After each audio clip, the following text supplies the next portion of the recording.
السلام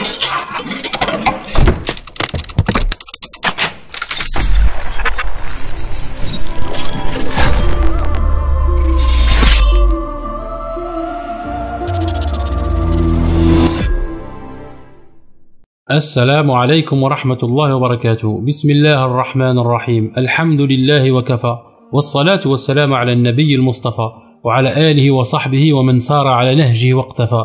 اللهم أرنا الحق حقا وارزقنا اتباعه، وأرنا الباطل باطلا وارزقنا اجتنابه. حياكم الله les frères et sœurs, j'espère que vous allez bien.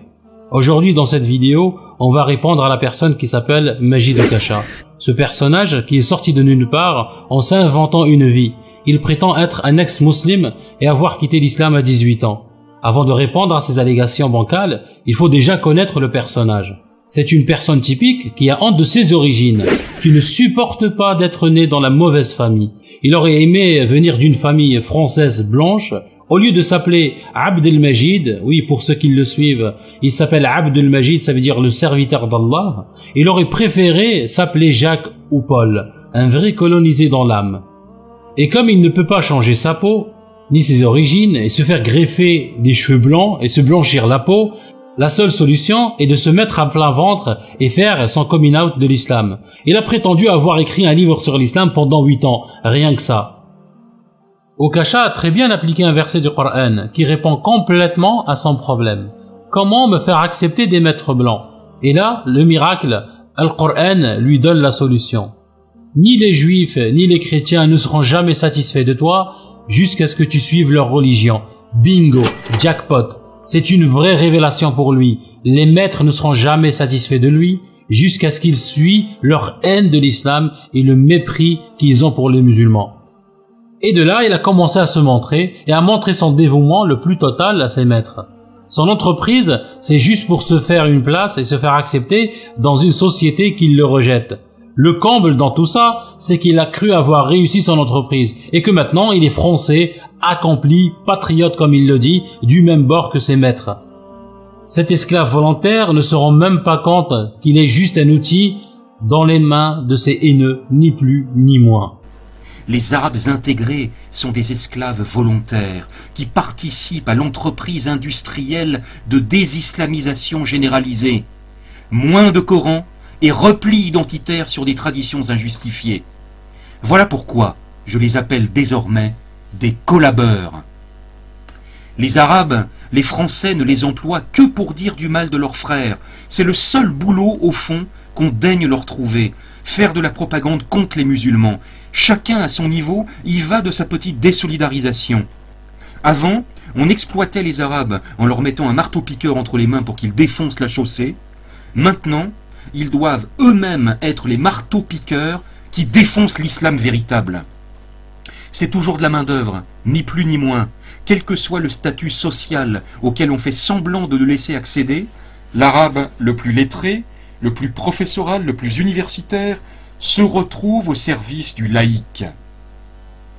Non seulement ils sont collabos, mais ils vantent les mérites de la collaboration. Ils savent très bien que sans ça, ils resteraient de pauvres Arabes humiliés. Ils préfèrent devenir de riches Arabes humiliants. Son histoire est la même que celle des Harkis en Algérie durant l'occupation française. Trahir pour mieux servir. Sauf que la France les a lâchés quand elle n'avait plus besoin d'eux. L'histoire se répète avec Majid. Ce cancre a déjà été remis à sa place par ses maîtres.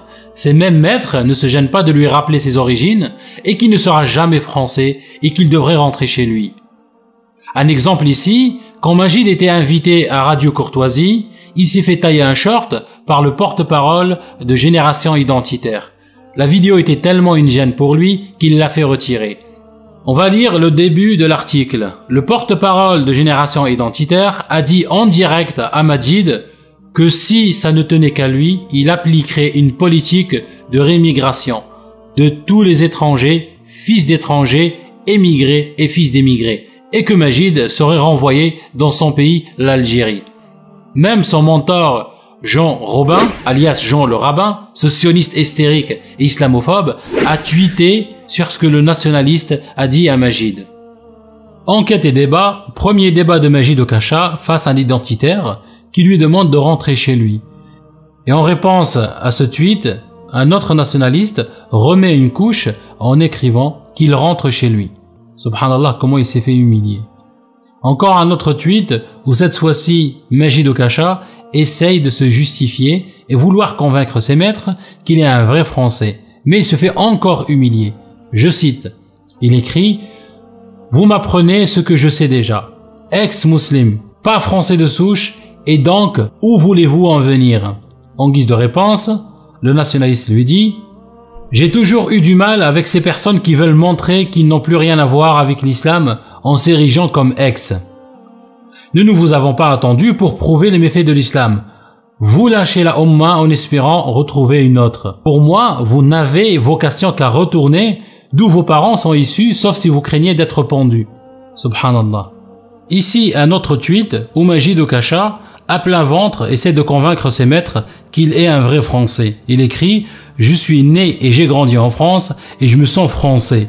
Et vous m'aviez à protéger mon pays. » Espèce de clochard colonisé dans l'âme. Subhanallah al-Adim, comment il est humilié à ce point-là à demander qu'on l'accepte.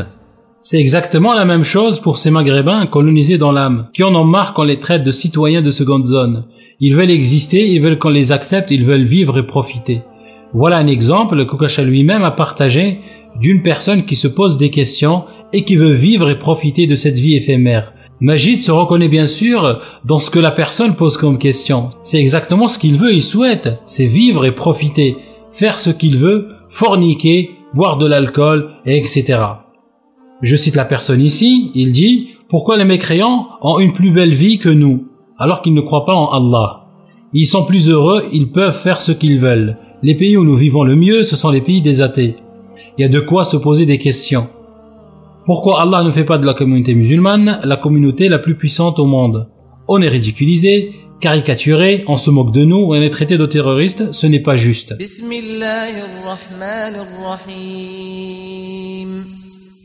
الذين يستحبون الحياة الدنيا على الآخرة ويصدون عن سبيل الله ويبغونها عوجا أولئك في ضلال بعيد. Alors, au lieu que ses origines ne soient un handicap et une honte, Majid Okacha va l'utiliser comme arme. Et comme il est conscient que dans la tête de ces maîtres complètement stupides, maghrébins, arabes égale musulmans, il va jouer sur cette ligne en se présentant comme ex-musulman qui, en péril de sa vie, dénonce l'islamisme de la France avec son patriotisme français.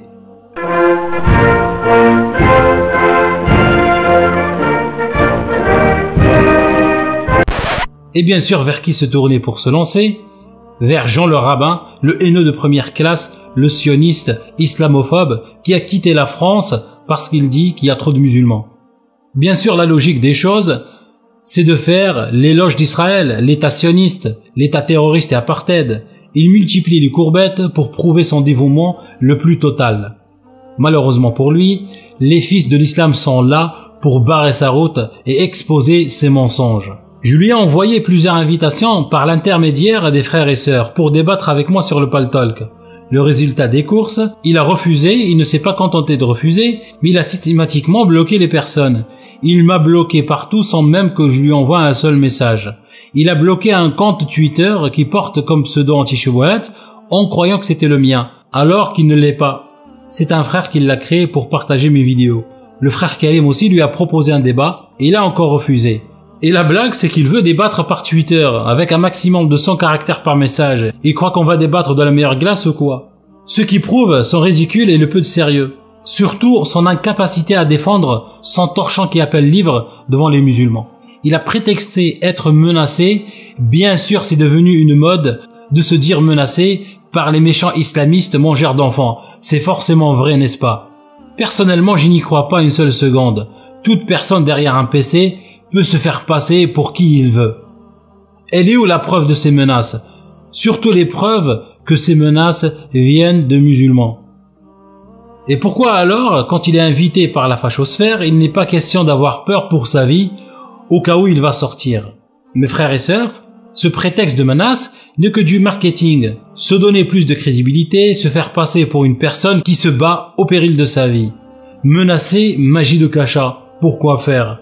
Les musulmans n'ont pas besoin de menacer ce genre d'individus. Un seul débat et l'affaire est close. Et lui, il le sait déjà. Voilà pourquoi il a refusé le débat. La preuve que les menaces est juste un prétexte, c'est son refus de débattre sur le Paltalk. Ça reste sur le net. Il n'a rien à craindre. Sauf une seule chose, bien sûr. Il a peur de perdre sa notoriété dans la fachosphère. Il a peur de se faire humilier en public. Que de ces pseudo-menaces. Inch'Allah, dans cette vidéo, je vais par la grâce d'Allah vous donner les preuves de son ignorance la plus totale de l'islam. Malgré qu'il a refusé de débattre, il sera quand même exposé au grand jour. Avant de démontrer son ignorance la plus totale, on va commencer par voir comment il multiplie les courbettes aux sionistes et l'état criminel et terroriste qui est Israël. Majid Okasha a été interviewé par un journal sioniste qui s'appelle Europe Israël. Ce journal a été écrit pour réunir soi-disant des citoyens européens de toute croyance et de toute origine qui veulent affirmer leur soutien à Israël. Majid fait l'éloge de cet état terroriste qui tue, massacre, emprisonne des enfants, des femmes et des vieillards, qui détruit les maisons des Palestiniens, qui pratique la stérilisation forcée des femmes, du racisme contre les gens de couleur, pourtant juifs aussi. Les femmes ont un rang de seconde zone. Un camion de déménagement dans une des rues de Jérusalem-Est. Dans le véhicule sont chargées les affaires appartenant à 2 familles palestiniennes. Elles sont expulsées de leur maison et les lieux sont aussitôt investis par des colons israéliens. Cela s'est passé ce dimanche matin en présence de nombreux policiers et autant de journalistes. Il faut dire que l'affaire suscite des remous, même au niveau international. Les familles palestiniennes habitaient là depuis des décennies dans cette partie orientale de Jérusalem annexée par Israël en 1967. Les colons juifs affirment que la justice israélienne a prononcé un ordre d'expulsion à l'endroit des Palestiniens. Les familles expulsées et leurs proches ont eu beau crier leur colère et leur sentiment d'injustice, rien n'y a fait. Les colons se sont installés. Après 5 ans de démenti, sous la pression des défenseurs des droits de l'homme, Israël a fini par avouer. Oui, un contraceptif a bien été injecté de force à des juives éthiopiennes désireuses d'émigrer en Israël.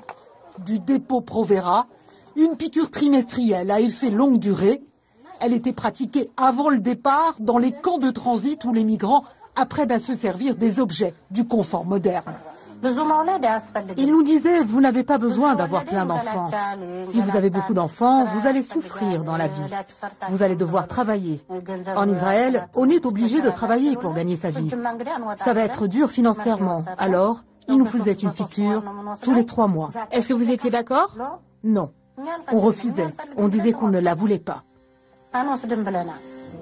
Des témoignages comme celui-ci, ces 2 journalistes en ont recueilli une trentaine, réunis dans un documentaire qui a contribué à faire éclater le scandale. Certaines femmes nous ont raconté qu'on les a obligées à accepter la piqûre. On les menaçait. On leur disait qu'elles ne pourraient pas aller en Israël si elles refusaient l'injection. Elles n'étaient pas en situation de refuser. C'est leur vie qui en dépendait. Dans ces cas-là, il n'y a pas de libre choix. En plus, ces femmes ont une culture d'obéissance, de respect de l'autorité. Le dépôt Provera, un contraceptif pas anodin. À l'arrêt du traitement, le retour à la fertilité peut être très long. C'est pour ça que certaines associations ont parlé de stérilisation masquée. Il y a une bonne dose de racisme chez les responsables de l'immigration. Un sentiment de supériorité vis-à-vis de cette communauté. Ils voient les falachas comme des gens naïfs, des faibles, en plus d'être noirs et surtout pauvres. Ils se disent qu'il vaut mieux qu'ils ne se reproduisent pas, qu'ils n'aient pas d'enfants. Un scandale qui explique pourquoi ces 10 dernières années en Israël, le taux de fécondité a chuté de moitié chez les Juifs d'Éthiopie.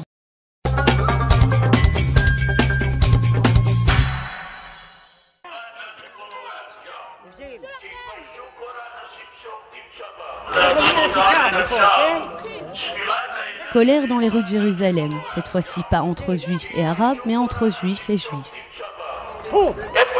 Ces ultra-orthodoxes manifestent contre les compagnies de transport israéliennes pour obtenir plus de bus séparés où hommes et femmes s'assoient séparément afin de respecter les lois religieuses en limitant les contacts entre hommes et femmes.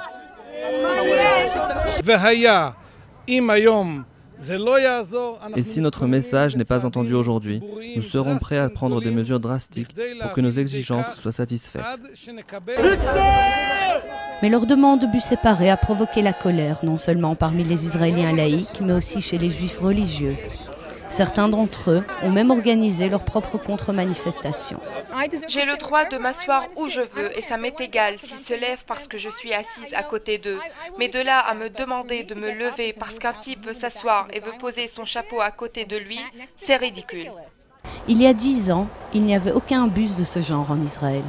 Aujourd'hui, on estime à 90 le nombre de lignes de bus dédiées à la communauté ultra-orthodoxe à travers le pays. Nombre d'entre elles seraient séparées. Cette communauté pauvre, qui utilise beaucoup les transports en commun, a poussé les compagnies de bus israéliennes à proposer ce genre de lignes, arguant du fait qu'elles ne font que satisfaire les besoins de leur clientèle. Sur ces lignes, les femmes s'assoient à l'arrière, elles sont supposées porter des tenues décentes et utilisent en général les portes arrière. Mais puisqu'il n'y a pas de signe distinctif sur ces bus, il y a eu de nombreux cas de femmes agressées physiquement ou verbalement parce qu'elles s'étaient assises du mauvais côté du bus. Comme par exemple Kim Glassman, une Israélo-américaine. Je suis en ce moment debout à l'arrière du bus parce que je ne suis pas autorisée à m'asseoir à l'avant. On ne peut pas vivre ça dans une société libre. C'est simplement inacceptable. Les activistes des droits civiques ont porté l'affaire devant la Cour suprême israélienne, contestant la légalité de ces lignes de bus.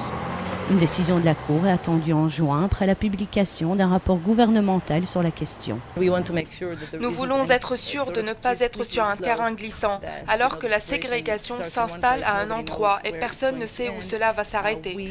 Nous voulons nous assurer que la vie publique en Israël n'est pas régulée par la séparation entre hommes et femmes. Et avec les demandes de structures séparées dans les hôpitaux, les bureaux de poste et même sur les vols, la bataille ne fait que commencer.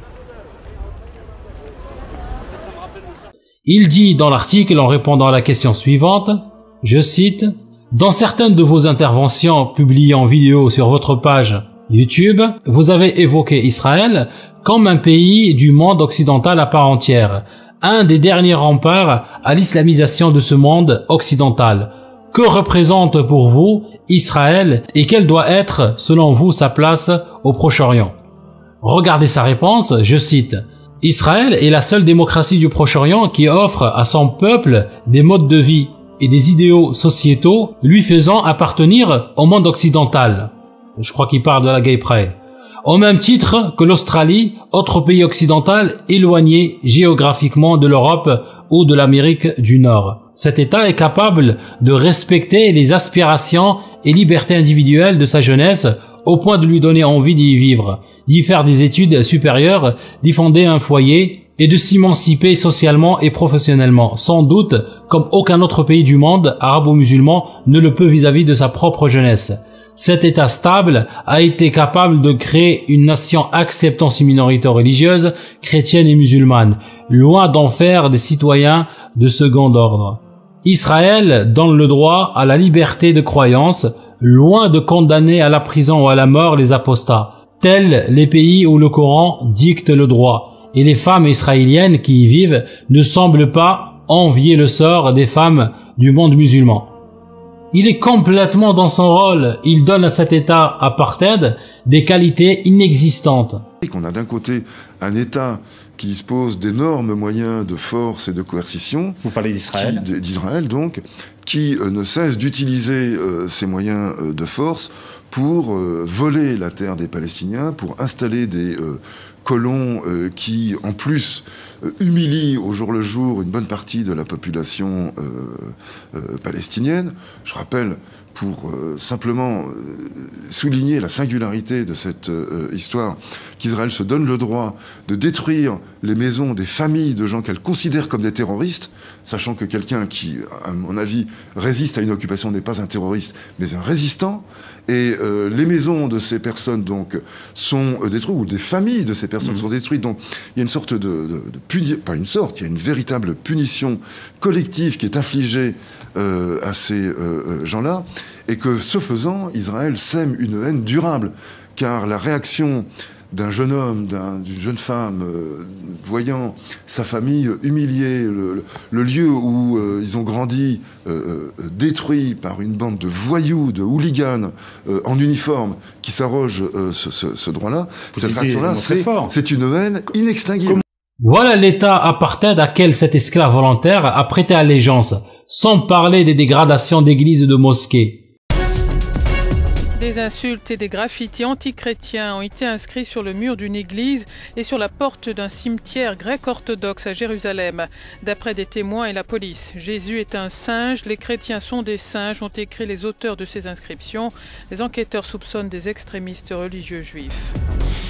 Ce Majid est soutenu par une partie de chrétiens complètement islamophobes, chrétiens par identité. Comment des chrétiens sincères peuvent-ils soutenir quelqu'un qui soutient un État comme Israël qui insulte leur religion? Regardez par exemple ce qui se passe dans la télévision israélienne concernant Jésus. אתם בטח שמעתם, כל שבוע יש שם איזה מישהו חדש שמכחיש את השואה, חשמן, או ארכיבישופ, או בישופ, או כומר, או נזיר, או סתם איזה נער מקהלה שכל השאר אונסים אותו. הם מכחישים... הוא צוחק פחות. הם מכחישים את השואה, ואני החלטתי, במקום סתם להתעצבן, להחזיר להם, להכחיש את הנצרות. נכון? אני לא צוחק, מישהו צריך ללמד אותם לקח. זה מה שאנחנו עושים כאן עכשיו. מדי ערב אנחנו מכחישים כל מיני דברים שהכנסייה הנוצרית אומרת לכם. אתה זוכר, אתמול הכחשנו את זה שישו הלך על המים? נכון. הנה הסרט השני. הנוצרים מספרים לכם שמריה, אמו של ישו, הייתה בתולה. אבל זה לא נכון. ההוכחה לכך היא פשוטה. כשיוחנן המטביל היה תוקע לה במפתיע 2 אצבעות במותניים, מריה לא הייתה קופצת. חוץ מזה, אם מריה באמת הייתה בתולה, היא לא הייתה מציגה צעצועי מין חדשים בתוכנית הלילה של יוספוס פלביוס. האמת היא שבגיל 15 מריה נכנסה להיריון מחבר לכיתה, והוריה רצו למסור אותה למנזר.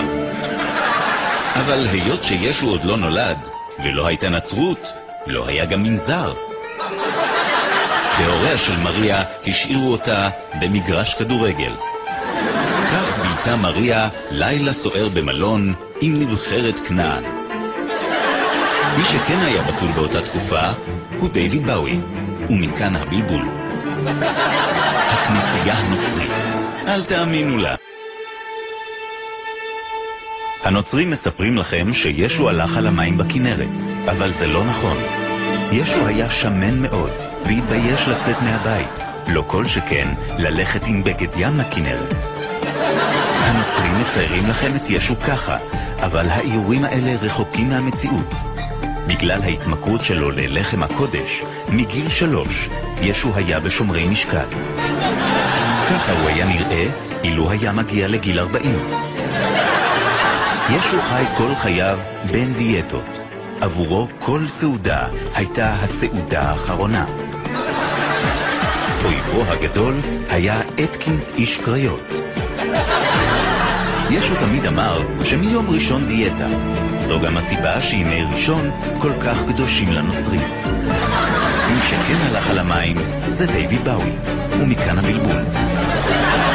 הכנסייה הנוצרית, אל תאמין.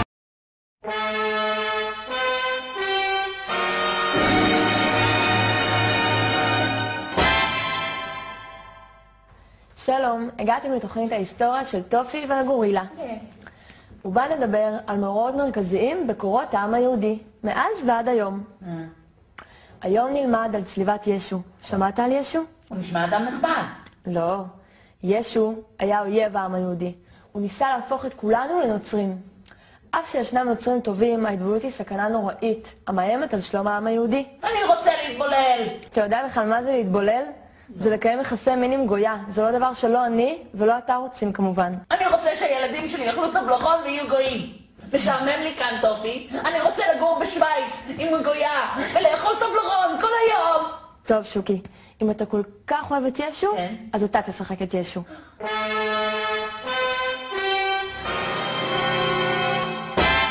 אני הוא יהודה איש קריות. ואני ישו. אני רוצה שכולכם תהפכו לנוצרים ותאכלו חזיר וטבלרון ויהיה לכם כיף. אתם רוצים הצופים בבית? בגלל זה אני אצלוב אותך. איך אתה מעז להטיף ליהודים התמימים? אלוהים! למה עזבתני? אתה נאצי ישו, אתה נאצי. טופי, לא, טופי, אני מפחד. אני הלכתי על המים, אני הפכתי צרצרים לעוגה. לא, אני לא ישו. זו טעות, אני משה רבנו. אל תגידי במסמרים, טופי, לא. זה רק אפק, פחדן. לא! טופי, אלוהים, לא!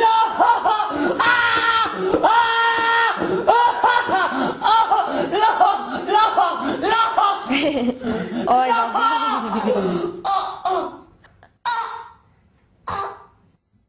Maintenant qu'on a appris à connaître ce Majid Oukasha et connaître son but, on va voir est-ce qu'il connaît l'islam comme il le prétend, est-ce qu'il l'a étudié, est-ce qu'il a un minimum d'honnêteté intellectuelle, est-ce qu'il est impartial. Je vais donner quelques exemples, Inch'Allah, tirés de son livre. J'ai trouvé par la grâce d'Allah son livre en PDF gratuitement parce que ce voleur le vend à 22 € et je refuse de mettre un seul centime.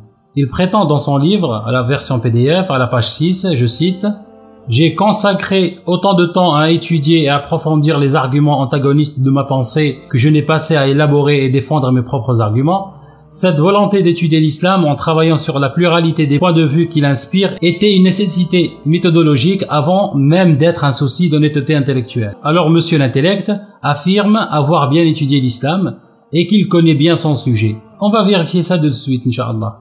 À la page 10, il nous dit « Pourquoi la critique de l'islam est-elle aussi inévitable que nécessaire ? Parce que les musulmans ne sont même pas d'accord entre eux lorsqu'il s'agit de définir ce qu'est l'islam. » Et il poursuit en disant « A au moins réussi à mettre d'accord l'ensemble des musulmans de la planète qui le divinisent sur ces deux assertions fondamentales. Il n'y a de Dieu que le Dieu Allah et Mohammed est son prophète. » Le consensus unanime s'arrête néanmoins à ces deux seuls dogmes. En dehors de cette double assertion, quelques autres éléments qui concernent la religion islamique s'avèrent en effet être un potentiel sujet de dissension parmi les musulmans qui voient en le livre du Coran un message divin à leur attention, capable de douter de l'exactitude ou de la véracité. Monsieur Oukasha affirme que les musulmans sont d'accord que sur la formulation de l'attestation de foi et qu'ils ne sont même pas d'accord entre eux lorsqu'il s'agit de définir ce qu'est l'islam. Pour quelqu'un qui dit avoir étudié l'islam, le Coran et les hadiths, il ne connaît pas le célèbre hadith de Jibril qui répond directement à cette question. Je cite le hadith rapporté par Omar ibn al-Khattab. Un jour, nous étions assis auprès de l'envoyé d'Allah sallallahu alayhi wa sallam. Voici qu'apparut à nous un homme aux habits d'une vive blancheur et aux cheveux d'une noirceur intense, sans trace visible de voyage. Personne parmi nous ne le connaissait. Il va s'asseoir en face du prophète alayhi salam, etc. Et il lui dit: Ô Mohammed, informe-moi au sujet de l'islam. Qu'est-ce qui est l'islam? L'envoyé d'Allah sallallahu alayhi wa sallam lui répondit: l'islam est que tu témoignes qu'il n'y a pas de divinité si ce n'est Allah et que Mohammed est l'envoyé d'Allah, que tu accomplisses la prière, verses la zakat, jeûnes durant le mois du Ramadan et effectues le pèlerinage vers la maison sacrée si tu en as la possibilité. Alors avec ce simple hadith, on a trouvé 4 autres dogmes sur lesquels les musulmans sont d'accord. Comment ça se fait que les musulmans, quand ils prient, on dirait un seul homme? Pour des personnes qui ne sont d'accord sur rien d'autre que l'attestation de foi, c'est quand même énorme. Comment ça se fait que les musulmans sont tous d'accord sur le nombre de la prière, sur le rituel du Hajj, sur le Coran? Et les exemples ne manquent pas. Un autre exemple de son ignorance, il dit à la page 13: « Et à quel moment le message coranique parachevant les prophéties d'Allah évoque-t-il l'idée que posséder la vie d'un être humain serait un comportement blâmable ?» Subhanallah, je croyais que Majid Oukasha étudiait les hadiths et le Coran. Il n'a pas vu ce hadith-là? Hadith Qudusi, numéro 21, d'après Abu Huraira, radiallahu anhu, le prophète sallallahu alayhi wa sallam a dit, je cite, « Dieu Tout-Puissant a dit, je serai l'adversaire de 3 hommes le jour du jugement. Un homme qui jure par moi et brise son serment, un homme qui a vendu un homme libre et en a consommé le profit, et un homme qui a employé un ouvrier et a exigé son dû en totalité et ne l'a pas payé de son travail. » Ici, la deuxième catégorie d'hommes, un homme qui a asservi un autre homme en esclave et l'a vendu, rapporté par Al-Bukhari, par Ibn Majah et Ahmed bin Hanbal. Il dit encore dans la même page, je cite, « Je n'ai jamais trouvé nulle part, écoutez bien, je n'ai jamais trouvé nulle part, ni dans le Coran, ni dans les hadiths sahih, une seule parole au sein de laquelle Allah ou son prophète Mohammed jugerait que l'esclave ait le droit de s'auto-s'affranchir de son maître. Subhanallah, il n'avait pas dit qu'il avait étudié le Coran, alors pourquoi il n'a pas lu ce verset-là dans Sourate An-Nur, qui s'appelle La Lumière. Bismillahirrahmanirrahim. وليستعفف الذين لا يجدون نكاحا حتى يغنيهم الله من فضله والذين يبتغون الكتاب مما ملكت أيمانكم فكاتبوهم إن علمتم فيهم خيرا وآتوهم مما لله الذي آتاكم ولا تكرهوا فتياتكم على البغاء إن أردنا تحصنا لتبتغوا عرض الحياة الدنيا ومن يكرهن فإن الله من بعد إكراههن غفور رحيم. Vous voyez, subhanallah, son ignorance, surtout que le verset s'appelle Surat An-Nur, ça veut dire la lumière, et pourtant Ukasha ne l'a pas vu ce verset. Est-ce que parce que la lumière l'a trop aveuglé, ou simplement il ment à ses lecteurs?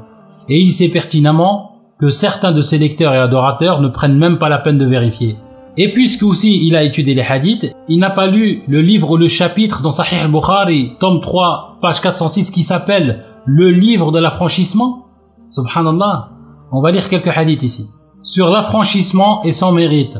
Dans le hadith 2517, il dit, Abu Huraira radiallahu anhu m'a dit que le prophète sallallahu alayhi wa sallam a dit, quiconque affranchit un esclave musulman, Dieu le sauvera du feu pour chaque membre de l'esclave, un de ses membres. Alors je suis allé rapporter ce hadith à Ali ibn Hussein, qui aussitôt a choisi un esclave dont Abdullah ibn Ja'far lui a offert 10 000 dirhams ou 1000 dirhams et l'a affranchi. Quel est l'esclave dont l'affranchissement est meilleur? Le hadith 2518, Abu Dar dit, j'interrogeai le prophète sallallahu alayhi wa sallam en lui disant, quelle est la meilleure œuvre?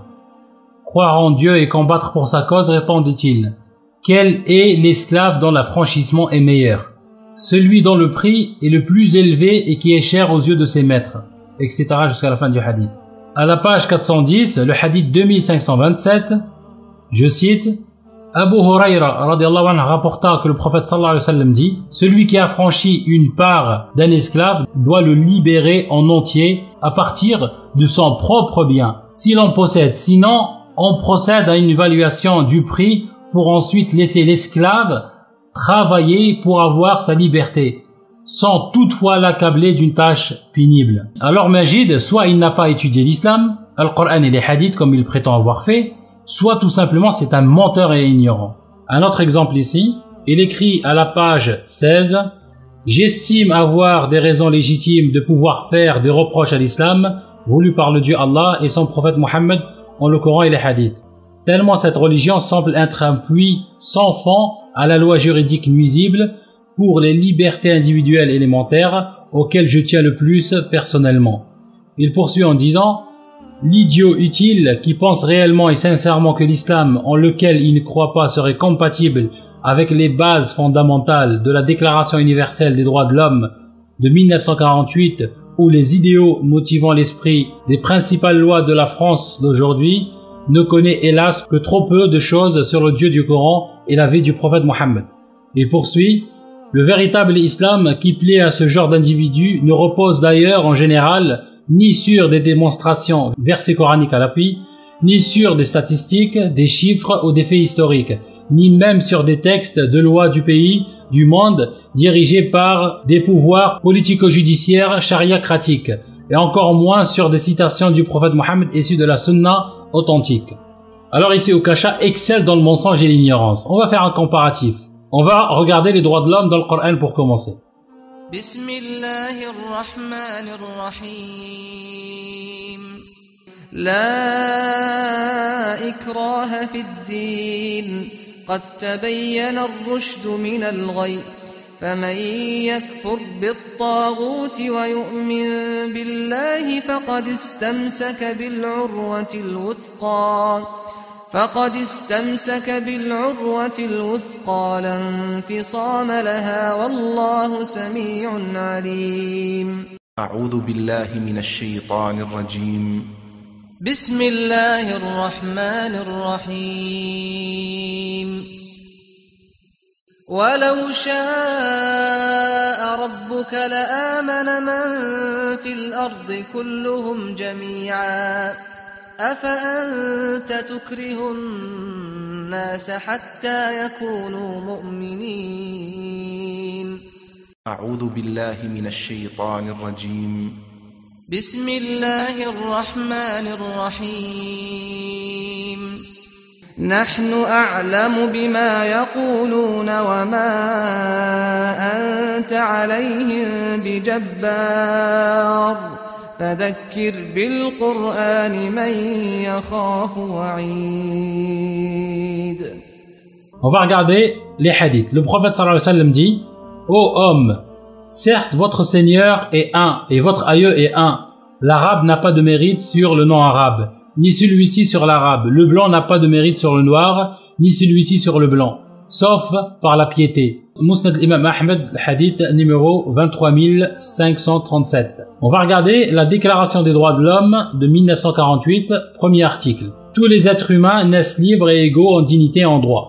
Ils sont doués de raison et de conscience et doivent agir les uns envers les autres dans un esprit de fraternité. La Déclaration des droits de l'homme islamique date du 6e siècle. Et quelques siècles plus tard, il y a eu les droits de l'homme en Occident. C'est bien beau tout ça, mais est-ce que c'est applicable sur le terrain? On va voir, on va commencer par l'islam. Dans le livre de Gustave Le Bon, La civilisation des Arabes, tome 1 à partir de la page 120, je cite: « Lorsque nous étudierons les conquêtes des Arabes et tâcherons de mettre en relief les causes qui ont déterminé leur succès, nous verrons que la force ne fut pour rien dans la propagation du Coran. Car les Arabes laissèrent toujours les vaincus libres de conserver leur religion. Si des peuples chrétiens se convertirent à la religion de leurs vainqueurs et finirent par adopter leur langue, ce fut surtout parce que ces nouveaux conquérants se montrèrent plus équitables pour eux que ne l'avaient été leurs anciens maîtres, et parce que leur religion était d'une plus grande simplicité que celle qu'on leur avait enseignée jusqu'alors. S'il est un fait bien prouvé par l'histoire, c'est qu'une religion ne s'impose jamais par la force. Lorsque les Arabes d'Espagne ont été vaincus par les chrétiens, ils ont préféré se laisser tuer et expulser jusqu'au dernier plutôt que de changer de culte. Sur la tolérance des Mohammedans, pour les Juifs et les chrétiens, nous avons vu par les passages du Coran cités plus haut que Mohammed montre une tolérance excessive et bien rare chez les fondateurs de religion pour les cultes qui avaient précédé le sien, le judaïsme et le christianisme, et nous verrons plus loin à quel point ces prescriptions à cet égard ont été observées par ses successeurs. Cette tolérance a été reconnue par les rares écrivains sceptiques ou croyants qui ont eu occasion d'étudier sérieusement de près l'histoire des Arabes.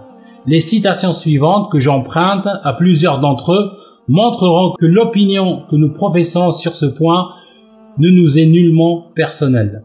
Les musulmans sont les seuls enthousiastes qui aient uni l'esprit de tolérance avec le zèle du prosélytisme et qui, en prenant les armes pour propager la doctrine de leur prophète, aient permis à ceux qui ne voulaient pas la recevoir de rester attachés aux principes de leur culte. Robertson, Histoire de Charles Quint. Le Coran qui commande de défendre la religion avec l'épée est tolérant pour les religieux. Il a exempté de l'impôt les patriarches, les moines et leurs serviteurs. Mohammed défendit spécialement à ses lieutenants de tuer les moines, parce que ce sont des hommes de prière. Quand Omar s'empara de Jérusalem, il ne fit aucun mal aux chrétiens. Quand les croisés se rendirent maîtres de la ville sainte, ils massacrèrent sans pitié les musulmans et brûlèrent les juifs. Michaud, Histoire des croisés. Il est triste pour les nations chrétiennes que la tolérance religieuse, qui est la grande loi de charité de peuple à peuple, leur ait été enseignée par des musulmans. C'est un acte de religion que de respecter la croyance d'autrui et de ne pas employer la violence pour imposer une croyance. L'abbé Michaud, Voyage religieux en Orient. On va regarder les droits de l'homme pratiqués par l'Occident. On va aller vers les années 60 aux États-Unis, soit 12 ans après la Déclaration des droits de l'homme de 1948. Est-ce que vous connaissez les lois dites les lois Jim Crow? Jim Crow Laws. Ces lois sont une série d'arrêtés et de règlements promulgués généralement dans les municipalités ou les États du Sud des États-Unis entre 1876 et 1964. Ces lois qui constituaient l'un des éléments majeurs de la ségrégation raciale aux États-Unis distinguaient les citoyens selon leur appartenance raciale, tout en admettant leur égalité de droit. elle imposait une ségrégation dans tous les lieux et services publics. Le système ségrégationniste remplace le système esclavagiste. La majorité des lois Jim Crow resteront en vigueur jusqu'au vote du Civil Rights Act en 1964. Certaines sont toujours inscrites aujourd'hui dans les constitutions des États sudistes des États-Unis. Un code noir calqué sur le modèle français de la première législation raciale de l'histoire et alors appliqué dans les provinces anciennement esclavagistes. On va donner ici quelques exemples. Dans l'État de l'Alabama, je cite, « Infirmière, aucune personne ou société n'exigera de n'importe quelle infirmière féminine blanche de travailler dans les salles d'hôpitaux publics ou privés dans lesquelles des Noirs sont placés. Autobus, toutes les stations de cet État, quelle que soit la compagnie de transport, devront avoir des salles d'attente et des guichets séparés pour les blancs et pour les personnes de couleur. Transport ferroviaire. Les conducteurs de train de voyageurs doivent assigner à chaque passager le wagon ou le compartiment qui lui est destiné selon sa couleur. Restaurant. Tout restaurant ou tout autre endroit où est servie de la nourriture sera illégal s'il ne prévoit pas des salles distinctes pour les personnes blanches et de couleur. Subhanallah, aujourd'hui on a des restaurants avec des salles séparées pour les fumeurs et les non-fumeurs, d'accord? Et à l'époque, il n'y a pas si longtemps, aux États-Unis, le plus grand pays des libertés, c'est la séparation dans des restaurants selon la couleur. Voilà. À moins que celle-ci ne soit efficacement séparée par une cloison pleine s'étendant du plancher vers le haut à une distance minimale de 7 pieds et à moins qu'une entrée séparée soit prévue. Floride. Mariage. Tout mariage entre une personne blanche et une personne noire ou entre une personne blanche et une personne d'ascendance noire à la 4e génération est interdit. Cohabitation. Tout noir ou toute femme blanche ou tout homme blanc et toute femme noire qui ne sont pas mariés, qui vivent habituellement ensemble ou occupent la même chambre, la même nuit, sont punissables d'un emprisonnement ne pouvant dépasser 12 mois ou d'une amende maximale de $500. Éducation. Les écoles pour enfants blancs et pour enfants noirs devront être séparées. Mississippi, promotion d'égalité. Jusqu'à aujourd'hui, le Mississippi est considéré comme le plus grand État raciste encore aux États-Unis. Toute personne qui sera reconnue coupable de l'impression, de l'édition ou de la circulation des tracts ou pétitions recommandant ou présentant au public des informations, des arguments ou des suggestions en faveur de l'égalité sociale ou en faveur du mariage entre blancs et noirs sera coupable d'un délit et risquera jusqu'à $500 d'amende et 6 mois de prison. Entrée d'hôpital. Il sera maintenu par les autorités de chaque hôpital et par l'État pour les traitements des blancs et des patients de couleur. Des entrées séparées pour les blancs et pour les patients et les visiteurs de couleur. Et de telles entrées seront employées seulement par la race par laquelle elles doivent être employées. Prison. Le surveillant veillera à ce que les condamnés blancs aient des lieux séparés pour dormir et pour manger de ceux des condamnés noirs. Voilà, vous trouvez tout ça dans le site national de Parc Service. Même en France aujourd'hui, on voit une forme de ségrégation contre les musulmans, surtout les femmes à cause du voile. Exemple ici, un restaurateur refuse de servir de femmes voilées. Un autre exemple, un médecin algérien est contraint de s'exiler aux États-Unis. La discrimination en France rebute de plus en plus les immigrés, notamment les plus compétents. Cette histoire est celle de Reda et celle de tant d'autres. Ce brillant médecin lassé des préjugés sur ses origines algériennes qui l'empêchaient d'évoluer professionnellement a préféré quitter le pays pour les États-Unis. Liberté, égalité, fraternité, vous dites? Bien sûr. Des slogans, wallahi que des slogans. On va regarder maintenant ce qu'il est dit dans l'islam il y a plus de 1400 ans. On a vu comment sont traités les êtres humains avec des origines et couleurs différentes dans l'Occident moderne. On va voir l'islam. On va ouvrir Sahih al-Bukhari, tome 3, chapitre de l'affranchissement, à la page 420. Je cite 14. Sur le mérite de celui qui éduque et instruit son esclave.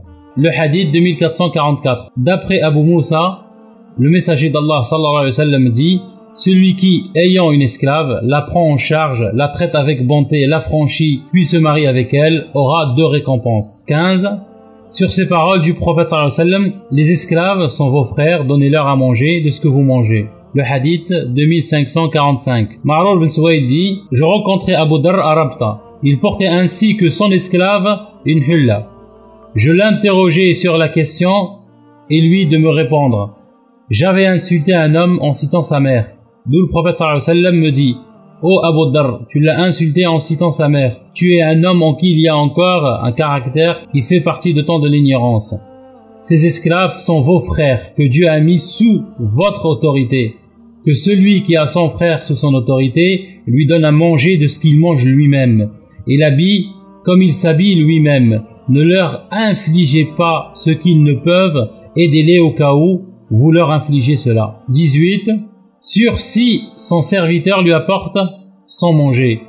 Le hadith 2557. D'après Abu Huraira, radiyallahu anhu, le prophète sallallahu alayhi wa sallam a dit, si le domestique de l'un de vous lui apporte son repas, s'il ne le fait pas s'asseoir avec lui, qu'il lui donne 1 ou 2 bouchées, car c'est lui qui a eu la peine de préparer le repas. Il faut savoir ici que le terme esclave en islam n'a rien à voir avec l'esclavage ou l'esclave en Occident. En islam, c'est plus un serviteur. Inch'Allah, je ferai peut-être une vidéo complète sur le sujet. On va ouvrir le livre de Gustave Le Bon, tome 4, page 57. Je cite, « Ces esclaves font du reste partie de la famille.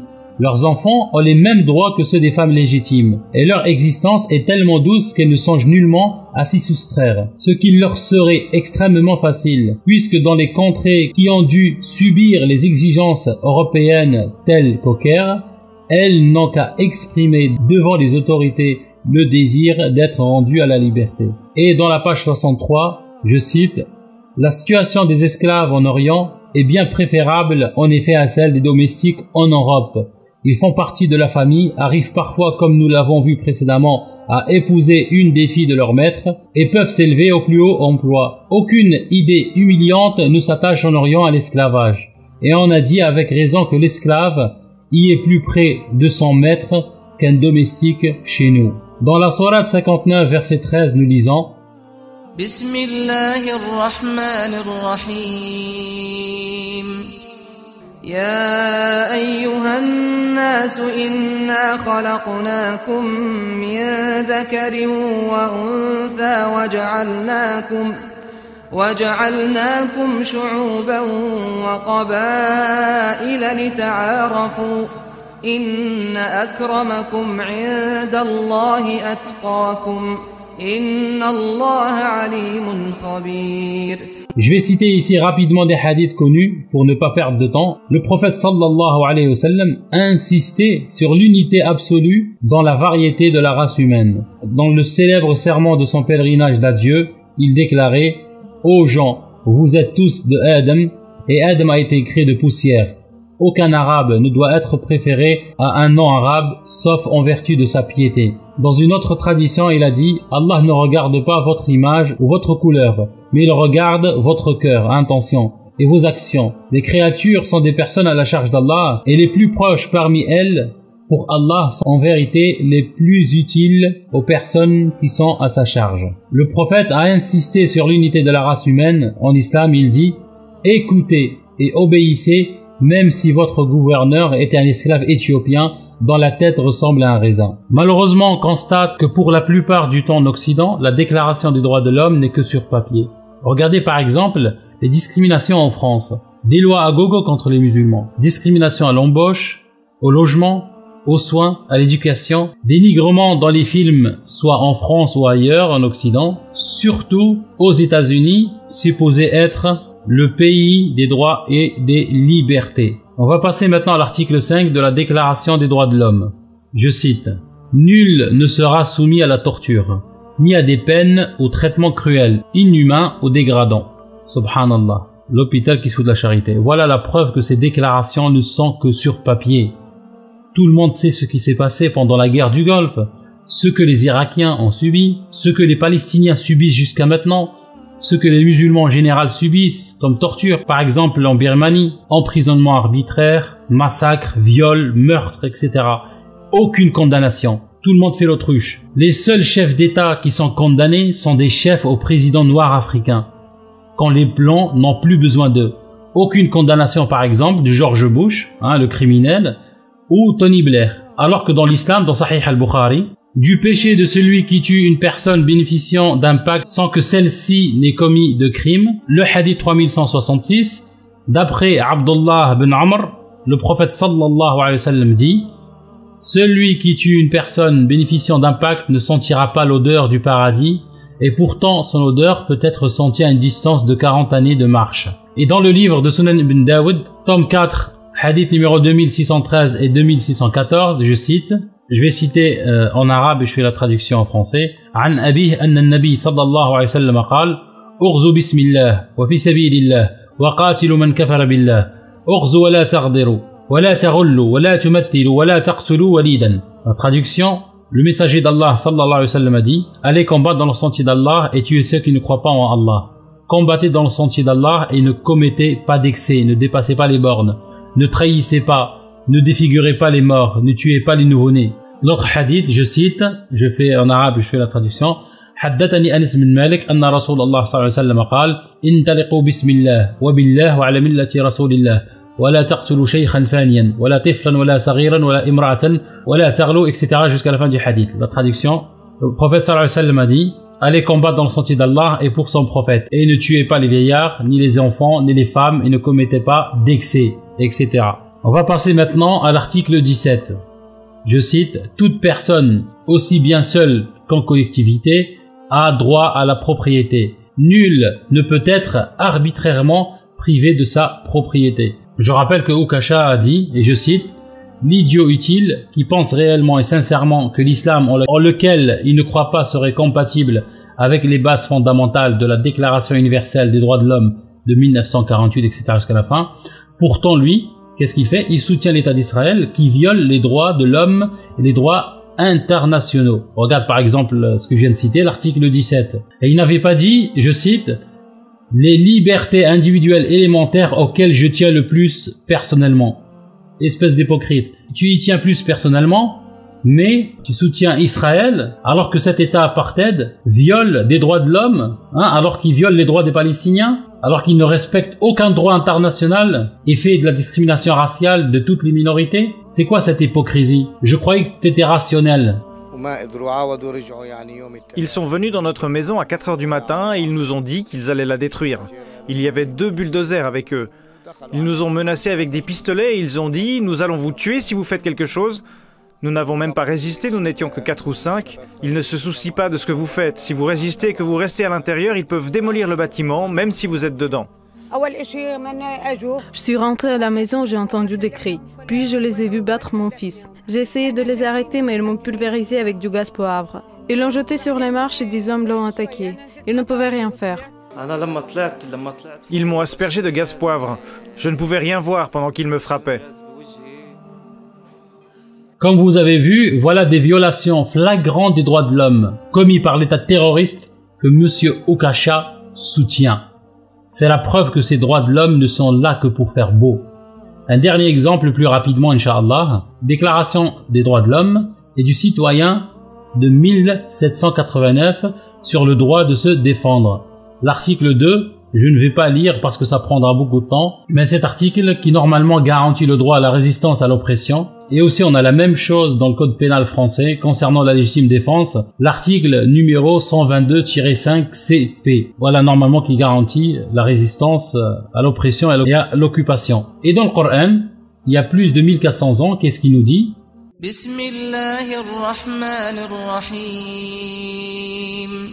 أذن للذين يقاتلون بأنهم ظلموا وإن الله على نصرهم لقدير الذين أخرجوا من ديارهم بغير حق إلا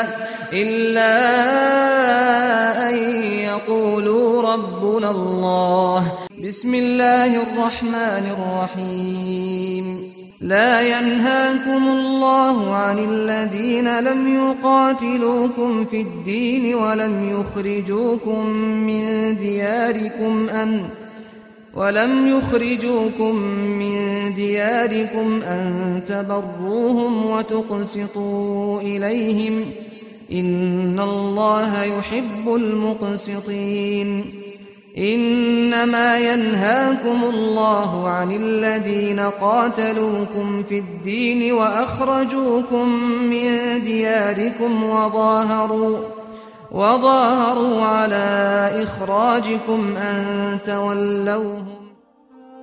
Comme on a vu, cet Okasha n'est qu'un esclave volontaire qui veut vivre et profiter et trouver sa place en France. C'est une personne qui ne fait que suivre et adorer ceux qui ont le pouvoir de l'enrichir. Parce que soyez-en sûrs que si ce sont les pays islamiques qui offrent plus d'opportunités de nos jours, vous verrez Majid, au lieu de critiquer l'islam, il fera le contraire pour se faire accepter des maîtres musulmans.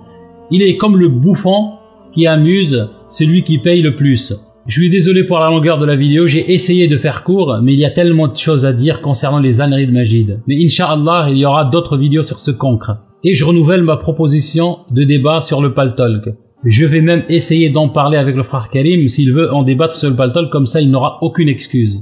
Le plus drôle, c'est que Majid se présente comme agnostique. Pour ceux qui connaissent l'étymologie d'agnostisme, il vient du grec agnostikismos, lui-même tiré d'agnostos, ça veut dire ignorant. Ça veut dire ici, Majid se présente comme ignorant. Et il veut donner des leçons aux autres, subhanallah, le comble. Il vaut mieux en rire. Voilà, la vidéo touche à sa fin. J'espère que ça a été profitable, Inch'Allah. N'hésitez pas à la partager, surtout à la personne de Majid Okasha. Ceux qui se disent sincères comprendront qu'il est vraiment. Je vous dis à la prochaine fois, Inch'Allah. D'ici là, prenez soin de vous.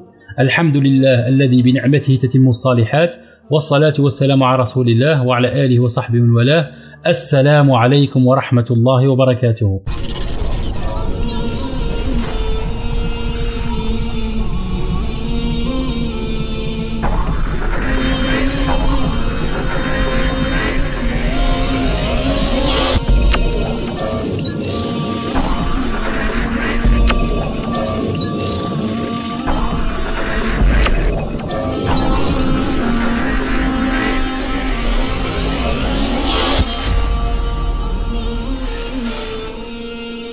Et nous verrons plus loin à quel point ces prescriptions à cet égard ont été observées par ses successeurs. Cette tolérance a été reconnue par les rares écrivains sceptiques ou croyants qui ont eu occasion d'étudier sérieusement de près l'histoire des Arabes.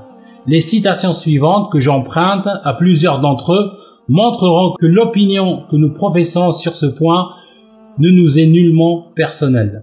Les musulmans sont les seuls enthousiastes qui aient uni l'esprit de tolérance avec le zèle du prosélytisme et qui, en prenant les armes pour propager la doctrine de leur prophète, aient permis à ceux qui ne voulaient pas la recevoir de rester attachés aux principes de leur culte. Robertson, Histoire de Charles Quint. Le Coran qui commande de défendre la religion avec l'épée est tolérant pour les religieux. Il a exempté de l'impôt les patriarches, les moines et leurs serviteurs. Mohammed défendit spécialement à ses lieutenants de tuer les moines, parce que ce sont des hommes de prière. Quand Omar s'empara de Jérusalem, il ne fit aucun mal aux chrétiens. Quand les croisés se rendirent maîtres de la ville sainte, ils massacrèrent sans pitié les musulmans et brûlèrent les juifs. Michaud, Histoire des croisés. Il est triste pour les nations chrétiennes que la tolérance religieuse, qui est la grande loi de charité de peuple à peuple, l'aurait été enseignée par des musulmans. C'est un acte de religion que de respecter la croyance d'autrui et de ne pas employer la violence pour imposer une croyance. L'abbé Michaud, Voyage religieux en Orient. On va regarder les droits de l'homme pratiqués par l'Occident. On va aller vers les années 60 aux États-Unis, soit 12 ans après la Déclaration des droits de l'homme de 1948. Est-ce que vous connaissez les lois dites les lois Jim Crow? Jim Crow Laws. Ces lois sont une série d'arrêtés et de règlements promulgués généralement dans les municipalités ou les États du Sud des États-Unis entre 1876 et 1964. Ces lois qui constituaient l'un des éléments majeurs de la ségrégation raciale aux États-Unis. Distinguer les citoyens selon leur appartenance raciale, tout en admettant leur égalité de droit. Elle imposait une ségrégation dans tous les lieux et services publics. Le système ségrégationniste remplace le système esclavagiste. La majorité des lois Jim Crow resteront en vigueur jusqu'au vote du Civil Rights Act en 1964. Certaines sont toujours inscrites aujourd'hui dans les constitutions des États sudistes des États-Unis. Un code noir calqué sur le modèle français de la première législation raciale de l'histoire et alors appliqué dans les provinces anciennement esclavagistes. On va donner ici quelques exemples. Dans l'État de l'Alabama, je cite, « Infirmière, aucune personne ou société n'exigera de n'importe quelle infirmière féminine blanche de travailler dans les salles d'hôpitaux publics ou privés dans lesquelles des Noirs sont placés. Autobus, toutes les stations de cet État, quelle que soit la compagnie de transport, devront avoir des salles d'attente et des guichets séparés pour les blancs et pour les personnes de couleur. Transport ferroviaire. Les conducteurs de train de voyageurs doivent assigner à chaque passager le wagon ou le compartiment qui lui est destiné selon sa couleur. Restaurant. Tout restaurant ou tout autre endroit où est servie de la nourriture sera illégal s'il ne prévoit pas des salles distinctes pour les personnes blanches et de couleur. Subhanallah, aujourd'hui on a des restaurants avec des salles séparées pour les fumeurs et les non-fumeurs, d'accord? Et à l'époque, il n'y a pas si longtemps, aux États-Unis, le plus grand pays des libertés, c'est la séparation dans des restaurants selon la couleur. Voilà.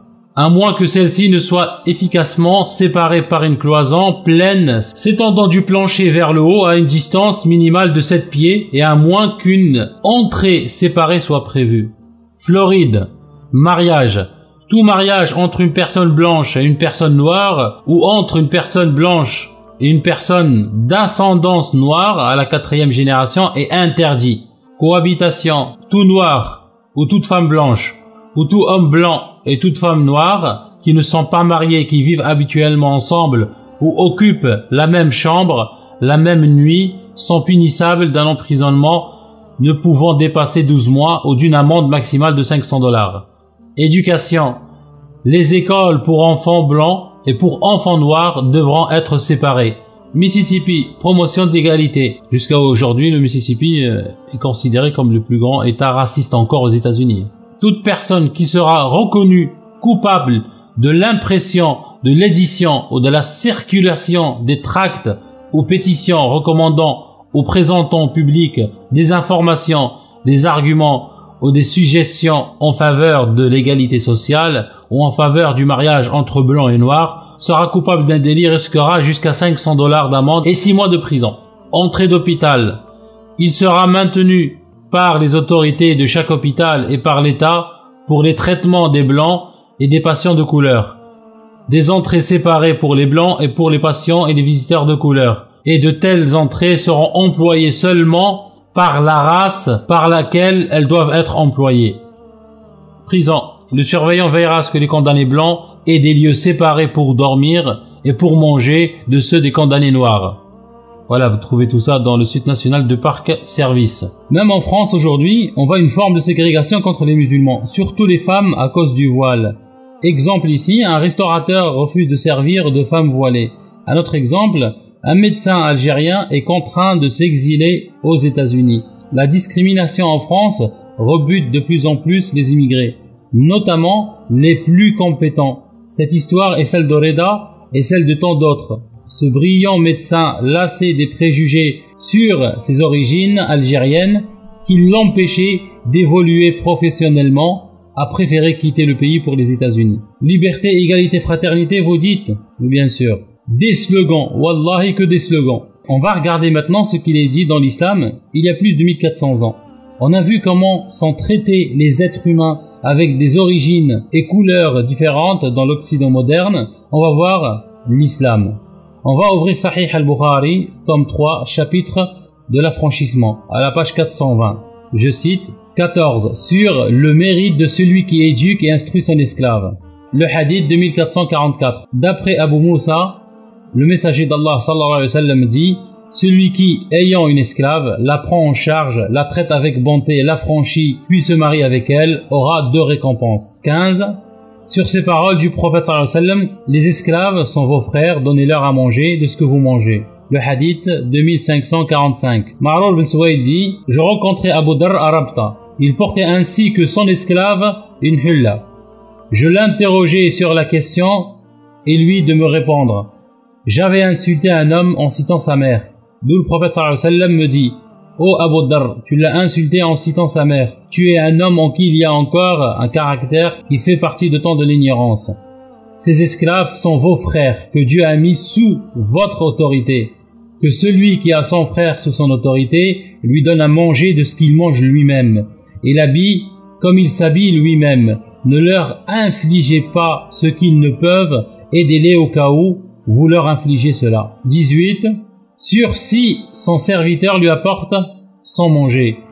Le hadith 2557. D'après Abu Huraira, radiyallahu anhu, le prophète sallallahu alayhi wa sallam a dit: si le domestique de l'un de vous lui apporte son repas, s'il ne le fait pas s'asseoir avec lui, qu'il lui donne une ou deux bouchées, car c'est lui qui a eu la peine de préparer le repas. Il faut savoir ici que le terme esclave en islam n'a rien à voir avec l'esclavage ou l'esclave en Occident. En islam, c'est plus un serviteur.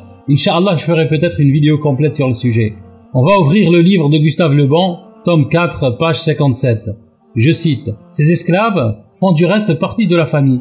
Leurs enfants ont les mêmes droits que ceux des femmes légitimes, et leur existence est tellement douce qu'elles ne songent nullement à s'y soustraire, ce qui leur serait extrêmement facile, puisque dans les contrées qui ont dû subir les exigences européennes telles qu'au Caire, elles n'ont qu'à exprimer devant les autorités le désir d'être rendues à la liberté. Et dans la page 63, je cite: la situation des esclaves en Orient est bien préférable en effet à celle des menacés par les méchants islamistes mangeurs d'enfants. C'est forcément vrai, n'est-ce pas? Personnellement, je n'y crois pas une seule seconde. Toute personne derrière un PC peut se faire passer pour qui il veut. Elle est où la preuve de ces menaces? Surtout les preuves que ces menaces viennent de musulmans.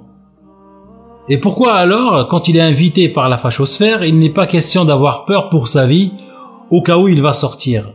Mes frères et sœurs, ce prétexte de menace n'est que du marketing. Se donner plus de crédibilité, se faire passer pour une personne qui se bat au péril de sa vie. Menacer, magie de Cacha. Pourquoi faire? Les musulmans n'ont pas besoin de menacer ce genre d'individu. Un seul débat et l'affaire est close. Et lui, il le sait déjà. Voilà pourquoi il a refusé le débat. La preuve que les menaces c'est juste un prétexte, c'est son refus de débattre sur le Paltalk. Ça reste sur le net, il n'a rien à craindre, sauf une seule chose bien sûr, il a peur de perdre sa notoriété dans la fachosphère. Il a peur de se faire humilier en public. Que de ces pseudo-menaces. Inch'Allah, dans cette vidéo, je vais par la grâce d'Allah vous donner les preuves de son ignorance la plus totale de l'islam.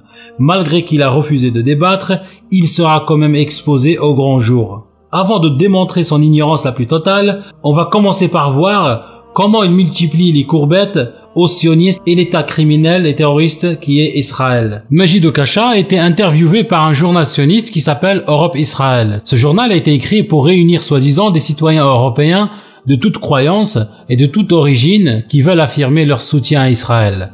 Majid fait l'éloge de cet état terroriste qui tue, massacre, emprisonne des enfants, des femmes et des vieillards, qui détruit les maisons des Palestiniens, qui pratique la stérilisation forcée des femmes, du racisme contre les gens de couleur, pourtant juifs aussi. Les femmes ont un rang de seconde zone. Un camion de déménagement dans une des rues de Jérusalem-Est.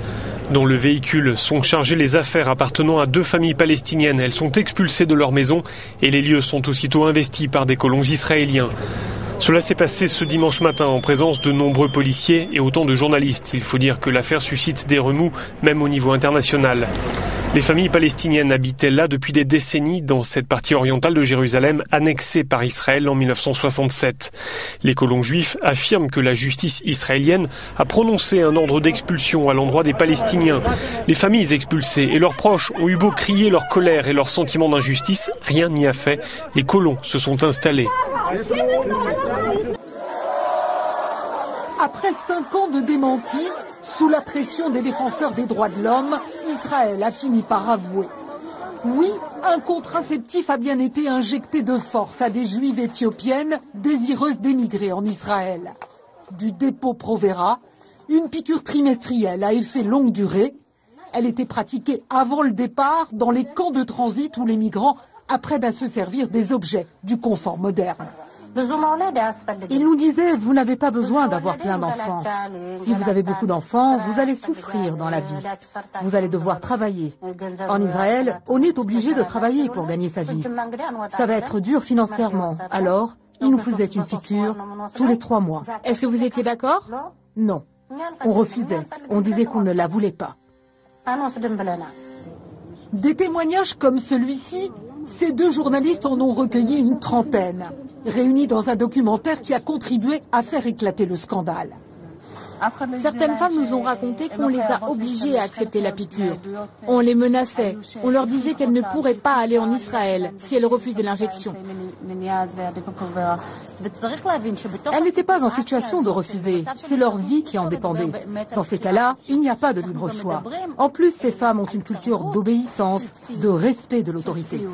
Le dépôt Provera, un contraceptif pas anodin. À l'arrêt du traitement, le retour à la fertilité peut être très long. C'est pour ça que certaines associations ont parlé de stérilisation masquée. Il y a une bonne dose de racisme chez les responsables de l'immigration. Un sentiment de supériorité vis-à-vis de cette communauté.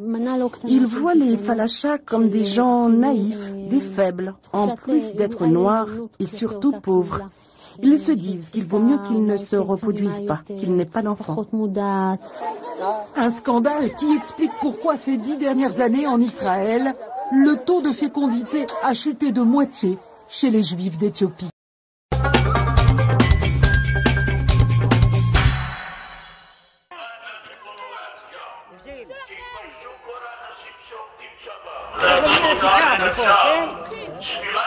Colère dans les rues de Jérusalem, cette fois-ci pas entre juifs et arabes, mais entre juifs et juifs. Ces ultra-orthodoxes manifestent contre les compagnies de transport israéliennes pour obtenir plus de bus séparés où hommes et femmes s'assoient séparément afin de respecter les lois religieuses en limitant les contacts entre hommes et femmes.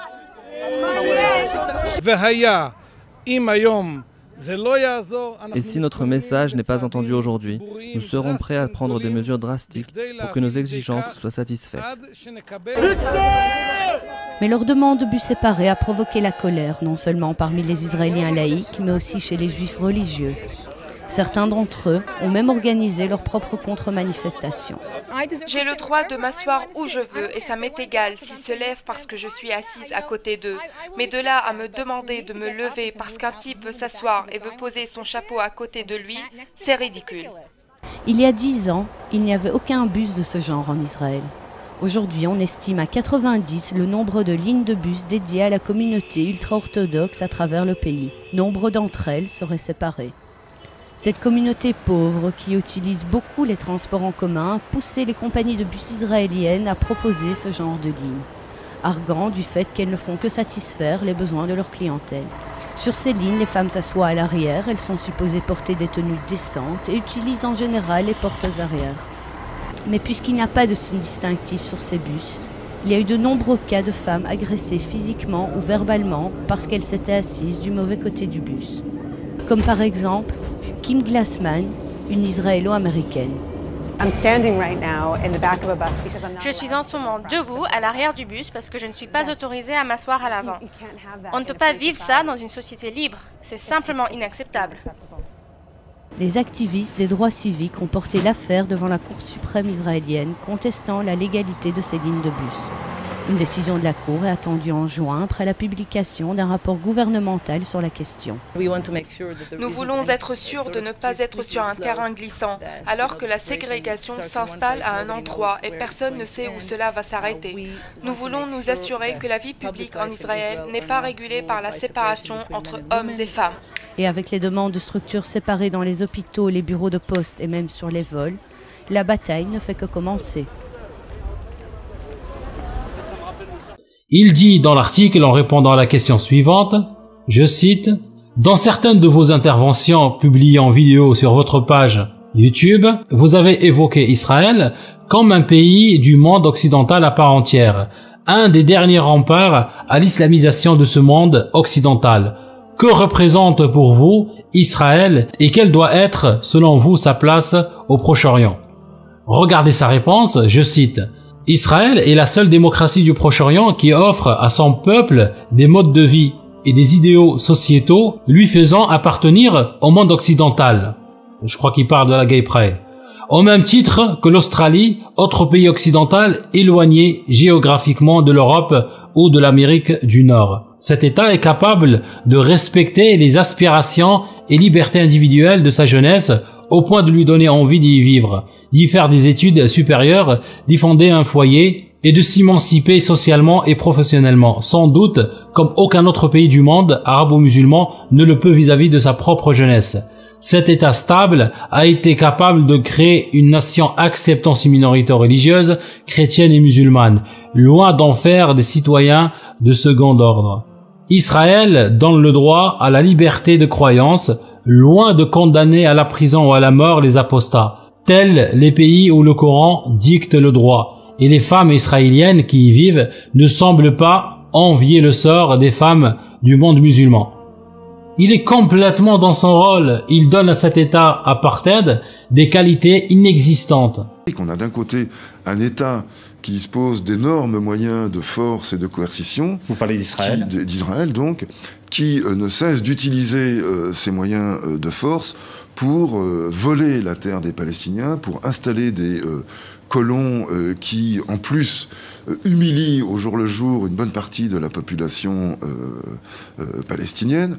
Je rappelle, pour simplement souligner la singularité de cette histoire, qu'Israël se donne le droit de détruire les maisons des familles de gens qu'elle considère comme des terroristes, sachant que quelqu'un qui, à mon avis, résiste à une occupation n'est pas un terroriste, mais un résistant.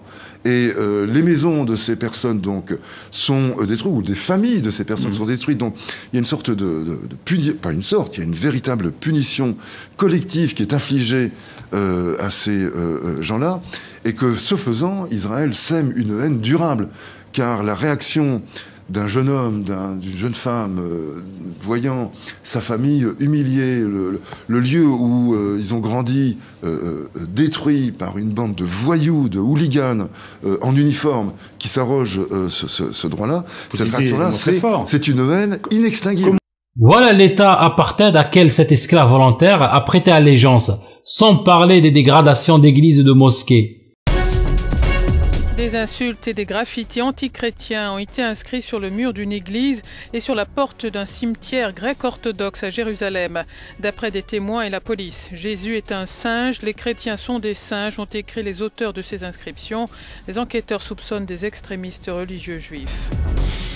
Ce Majid est soutenu par une partie de chrétiens complètement islamophobes, chrétiens par identité. Comment des chrétiens sincères peuvent-ils soutenir quelqu'un qui soutient un État comme Israël qui insulte leur religion? Regardez par exemple ce qui se passe dans la télévision israélienne concernant Jésus. אתם בטח שמעתם, כל שבוע יש שם איזה מישהו חדש שמכחיש את השואה, חשמן, או ארכיבישופ, או בישופ, או כומר, או נזיר, או סתם איזה נער מקהלה שכל השאר אונסים אותו. הם מכחישים... הוא צוחק פחות. הם מכחישים את השואה, ואני החלטתי, במקום סתם להתעצבן, להחזיר להם, להכחיש את הנצרות. נכון? אני לא צוחק, מישהו צריך ללמד אותם לקח. זה מה שאנחנו עושים כאן עכשיו. מדי ערב אנחנו מכחישים כל מיני דברים שהכנסייה הנוצרית אומרת לכם. אתה זוכר, אתמול הכחשנו את זה שישו הלך על המים? הנה הסרט השני. הנוצרים מספרים לכם שמריה, אמו של ישו, הייתה בתולה. אבל זה לא נכון. ההוכחה לכך היא פשוטה. כשיוחנן המטביל היה תוקע לה במפתיע שתי אצבעות במותניים, מריה לא הייתה קופצת. חוץ מזה, אם מריה באמת הייתה בתולה, היא לא הייתה מציגה צעצועי מין חדשים בתוכנית הלילה של יוספוס פלביוס. האמת היא שבגיל 15 מריה נכנסה להיריון מחבר לכיתה, והוריה רצו למסור אותה למנזר. אבל היות שישו עוד לא נולד, ולא הייתה נצרות, לא היה גם מנזר. והוריה של מריה השאירו אותה במגרש כדורגל. כך בילתה מריה לילה סוער במלון עם נבחרת כנען. מי שכן היה בתול באותה תקופה הוא דיוויד באוי, ומכאן הבלבול. הכנסייה הנוצרית, אל תאמינו לה. הנוצרים מספרים לכם שישו הלך על המים בכנרת, אבל זה לא נכון. ישו היה שמן מאוד והתבייש לצאת מהבית, לא כל שכן ללכת עם בגד ים לכנרת. הנוצרים מציירים לכם את ישו ככה, אבל האיורים האלה רחוקים מהמציאות. בגלל ההתמכרות שלו ללחם הקודש, מגיל 3, ישו היה בשומרי משקל. ככה הוא היה נראה אילו היה מגיע לגיל 40. ישו חי כל חייו בין דיאטות.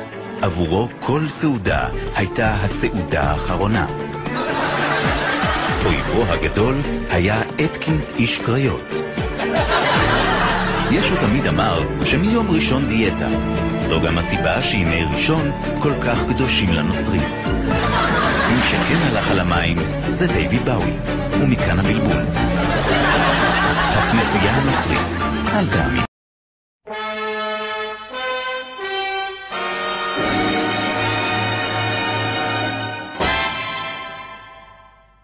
שלום, הגעתי מתוכנית ההיסטוריה של טופי והגורילה.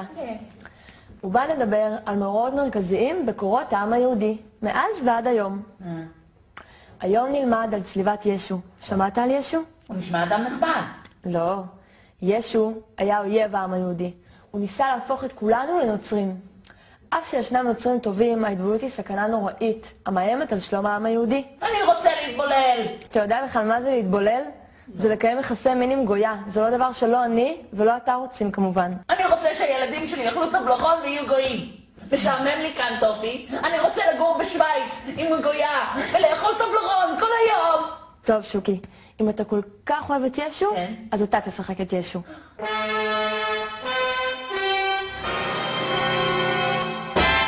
אני הוא יהודה איש קריות. ואני ישו. אני רוצה שכולכם תהפכו לנוצרים ותאכלו חזיר וטבלרון ויהיה לכם כיף. אתם רוצים הצופים בבית? בגלל זה אני אצלוב אותך. איך אתה מעז להטיף ליהודים התמימים? אלוהים! למה עזבתני? אתה נאצי ישו, אתה נאצי. טופי, לא, טופי, אני מפחד. אני הלכתי על המים, אני הפכתי צרצרים לעוגה. לא, אני לא ישו. זו טעות, אני משה רבנו. אל תגידי במסמרים, טופי, לא. זה רק אפק, פחדן. לא!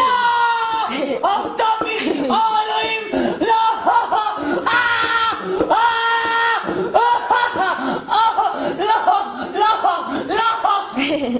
אוי,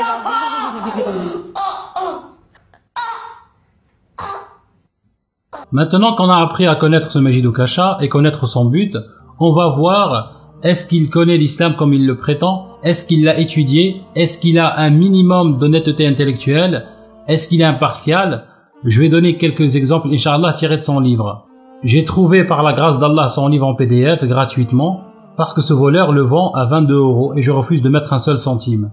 Il prétend dans son livre, à la version PDF, à la page 6, je cite: « J'ai consacré autant de temps à étudier et approfondir les arguments antagonistes de ma pensée que je n'ai passé à élaborer et défendre mes propres arguments. Cette volonté d'étudier l'islam en travaillant sur la pluralité des points de vue qu'il inspire était une nécessité méthodologique avant même d'être un souci d'honnêteté intellectuelle. » Alors monsieur l'intellect affirme avoir bien étudié l'islam et qu'il connaît bien son sujet. On va vérifier ça de suite, Inch'Allah. À la page 10, il nous dit « Pourquoi la critique de l'islam est-elle aussi inévitable que nécessaire? Parce que les musulmans ne sont même pas d'accord entre eux lorsqu'il s'agit de définir ce qu'est l'islam. » Et il poursuit en disant « A au moins réussi à mettre d'accord l'ensemble des musulmans de la planète qui le divinisent sur ces deux assertions fondamentales. Il n'y a de Dieu que le Dieu Allah et Mohammed est son prophète. » Le consensus unanime s'arrête néanmoins à ces deux seuls dogmes. En dehors de cette double assertion, quelques autres éléments qui concernent la religion islamique s'avèrent en effet être un potentiel sujet de dissension parmi les musulmans qui voient en le livre du Coran un message divin à leur attention, capable de douter de l'exactitude ou de la véracité. Monsieur Oukasha affirme que les musulmans sont d'accord que sur la formulation de l'attestation de foi et qu'ils ne sont même pas d'accord entre eux lorsqu'il s'agit de définir ce qu'est l'islam. Pour quelqu'un qui dit avoir étudié l'islam, le Coran et les hadiths, il ne connaît pas le syllabe hadith de Jibril qui répond directement à cette question. Je cite le hadith rapporté par Abdullah ibn Khattab. Un jour, nous étions assis auprès de l'envoyé d'Allah sallallahu alayhi wa sallam. Voici qu'apparut à nous un homme aux habits d'une vive blancheur et aux cheveux d'une noirceur intense, sans trace visible de voyage. Personne parmi nous ne le connaissait. Il va s'asseoir en face du prophète alayhi salam, etc. Il lui dit: Ô Mohammed, informe-moi au sujet de l'islam. Qu'est-ce qui est l'islam? L'envoyé d'Allah sallallahu alayhi wa sallam lui répondit: l'islam est que tu témoignes qu'il n'y a pas de divinité si ce n'est Allah et que Mohammed est l'envoyé d'Allah, que tu accomplisses la prière, verses la zakat, jeûnes durant le mois du Ramadan et effectues le pèlerinage vers la maison sacrée si tu en as la possibilité. Alors avec ce simple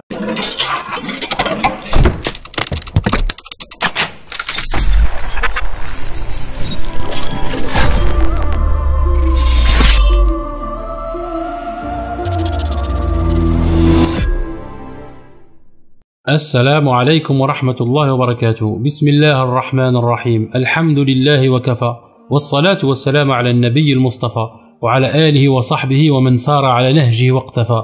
اللهم أرنا الحق حقا وارزقنا اتباعه وأرنا الباطل باطلا وارزقنا اجتنابه. حياكم الله les frères et sœurs, j'espère que vous allez bien. Aujourd'hui dans cette vidéo, on va répondre à la personne qui s'appelle Majid Kasha.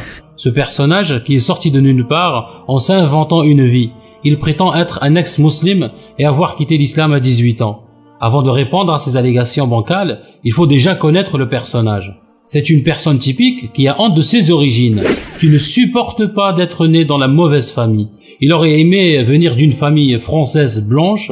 Au lieu de s'appeler Abd el-Majid, oui, pour ceux qui le suivent, il s'appelle Abd el-Majid, ça veut dire le serviteur d'Allah. Il aurait préféré s'appeler Jacques ou Paul, un vrai colonisé dans l'âme. Et comme il ne peut pas changer sa peau, ni ses origines, et se faire greffer des cheveux blancs et se blanchir la peau, la seule solution est de se mettre à plein ventre et faire son coming out de l'islam. Il a prétendu avoir écrit un livre sur l'islam pendant 8 ans, rien que ça. Okasha a très bien appliqué un verset du Coran qui répond complètement à son problème. Comment me faire accepter des maîtres blancs? Et là, le miracle, Al-Qur'an lui donne la solution. Ni les juifs, ni les chrétiens ne seront jamais satisfaits de toi jusqu'à ce que tu suives leur religion. Bingo, jackpot. C'est une vraie révélation pour lui. Les maîtres ne seront jamais satisfaits de lui jusqu'à ce qu'ils suivent leur haine de l'islam et le mépris qu'ils ont pour les musulmans. Et de là, il a commencé à se montrer et à montrer son dévouement le plus total à ses maîtres. Son entreprise, c'est juste pour se faire une place et se faire accepter dans une société qui le rejette. Le comble dans tout ça, c'est qu'il a cru avoir réussi son entreprise et que maintenant il est français, accompli, patriote comme il le dit, du même bord que ses maîtres. Cet esclave volontaire ne se rend même pas compte qu'il est juste un outil dans les mains de ces haineux, ni plus ni moins. Les Arabes intégrés sont des esclaves volontaires qui participent à l'entreprise industrielle de désislamisation généralisée. Moins de Coran et repli identitaire sur des traditions injustifiées. Voilà pourquoi je les appelle désormais des collabeurs. Les Arabes, les Français ne les emploient que pour dire du mal de leurs frères. C'est le seul boulot, au fond, qu'on daigne leur trouver. Faire de la propagande contre les musulmans. Chacun à son niveau y va de sa petite désolidarisation. Avant, on exploitait les Arabes en leur mettant un marteau-piqueur entre les mains pour qu'ils défoncent la chaussée. Maintenant, ils doivent eux-mêmes être les marteaux-piqueurs qui défoncent l'islam véritable. C'est toujours de la main-d'œuvre, ni plus ni moins. Quel que soit le statut social auquel on fait semblant de le laisser accéder, l'arabe le plus lettré, le plus professoral, le plus universitaire, se retrouve au service du laïc. Non seulement ils sont collabos, mais ils vantent les mérites de la collaboration. Ils savent très bien que sans ça, ils resteraient de pauvres Arabes humiliés. Ils préfèrent devenir de riches Arabes humiliants. Son histoire est la même que celle des Harkis en Algérie durant l'occupation française. Trahir pour mieux servir. Sauf que la France les a lâchés quand elle n'avait plus besoin d'eux. L'histoire se répète avec Majid. Ce cancre a déjà été remis à sa place par ses maîtres. Ces mêmes maîtres ne se gênent pas de lui rappeler ses origines et qu'il ne sera jamais français et qu'il devrait rentrer chez lui. Un exemple ici, quand Majid était invité à Radio Courtoisie, il s'est fait tailler un short par le porte-parole de Génération Identitaire. La vidéo était tellement une gêne pour lui qu'il l'a fait retirer. On va lire le début de l'article. Le porte-parole de Génération Identitaire a dit en direct à Majid que si ça ne tenait qu'à lui, il appliquerait une politique de rémigration de tous les étrangers, fils d'étrangers, émigrés et fils d'émigrés, et que Majid serait renvoyé dans son pays, l'Algérie. Même son mentor Jean Robin, alias Jean le Rabbin, ce sioniste hystérique et islamophobe, a tweeté sur ce que le nationaliste a dit à Majid. Enquête et débat, premier débat de Majid Oukhacha face à un identitaire qui lui demande de rentrer chez lui. Et en réponse à ce tweet, un autre nationaliste remet une couche en écrivant qu'il rentre chez lui. Subhanallah, comment il s'est fait humilier. Encore un autre tweet où cette fois-ci Majid Oukhacha essaye de se justifier et vouloir convaincre ses maîtres qu'il est un vrai Français. Mais il se fait encore humilier. Je cite, il écrit « Vous m'apprenez ce que je sais déjà. Ex-musulman, pas français de souche, et donc où voulez-vous en venir ?» En guise de réponse, le nationaliste lui dit « J'ai toujours eu du mal avec ces personnes qui veulent montrer qu'ils n'ont plus rien à voir avec l'islam en s'érigeant comme ex. Nous ne vous avons pas attendu pour prouver les méfaits de l'islam. Vous lâchez la Ummah en espérant retrouver une autre. Pour moi, vous n'avez vocation qu'à retourner d'où vos parents sont issus, sauf si vous craignez d'être pendus. » Subhanallah. Ici, un autre tweet où Majid Oukhacha, à plein ventre, essaie de convaincre ses maîtres qu'il est un vrai Français. Il écrit « Je suis né et j'ai grandi en France et je me sens français. Et vous, ma vie, à protéger mon pays. » Espèce de clochard colonisé dans l'âme. Subhanallah al-Adim, comment il est humilié à ce point-là à demander qu'on l'accepte. C'est exactement la même chose pour ces Maghrébins colonisés dans l'âme, qui en ont marre qu'on les traite de citoyens de seconde zone. Ils veulent exister, ils veulent qu'on les accepte, ils veulent vivre et profiter. Voilà un exemple qu'Oukhacha lui-même a partagé d'une personne qui se pose des questions et qui veut vivre et profiter de cette vie éphémère. Majid se reconnaît bien sûr dans ce que la personne pose comme question. C'est exactement ce qu'il veut, il souhaite. C'est vivre et profiter, faire ce qu'il veut, forniquer, boire de l'alcool, etc. Je cite la personne ici, il dit « Pourquoi les mécréants ont une plus belle vie que nous, alors qu'ils ne croient pas en Allah? Ils sont plus heureux, ils peuvent faire ce qu'ils veulent. Les pays où nous vivons le mieux, ce sont les pays des athées. Il y a de quoi se poser des questions. Pourquoi Allah ne fait pas de la communauté musulmane la communauté la plus puissante au monde? On est ridiculisé, caricaturé, on se moque de nous, on est traité de terroristes, ce n'est pas juste.